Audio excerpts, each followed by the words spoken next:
میرا نام حافظ رمضان ہے۔ میں لاہور سے تعلق رکھتا ہوں اور شعبہ سیاسیات کی تعلیم حاصل کر رہا ہوں۔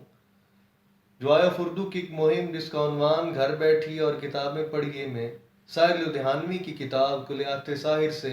ایک نظم پیش کرنا چاہتا ہوں جس کا عنوان ہے تاج محل۔ تاج تیرے لیے ایک مظہر الفت ہی سہی، تجھ کو اس وادی رنگین سے عقیدت ہی سہی، میری محبوب کہیں اور ملا کر مجھ سے، بزم شاہی میں غریبوں کا گزر کیا معنی، سبت جس راہ میں ہوں سطوت شاہی کے نشاں، اس پہ الفت بھری روحوں کا سفر کیا معنی، میری محبوب پسے پردہ تشہیر وفا، تو نے سطوت کے نشانوں کو تو دیکھا ہوتا، مردہ شاہوں کے مقابر سے بہلنے والی، اپنے تاریک مکانوں کو تو دیکھا ہوتا، ان گنت لوگوں نے دنیا میں محبت کی ہے، کون کہتا ہے کہ صادق نہ تھے جذبے ان کے،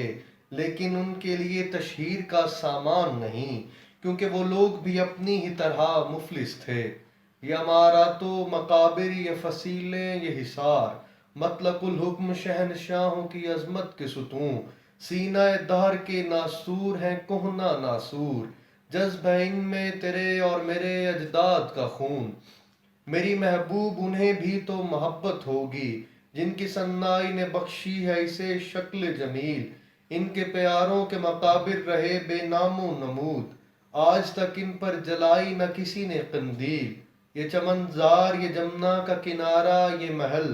یہ منقش در و دیوار، یہ محراب، یہ طاق، ایک شہنشاہ نے دولت کا سہارا لے کر ہم غریبوں کی محبت کا اڑایا ہے مذاق، میری محبوب کہیں اور ملا کر مجھ سے۔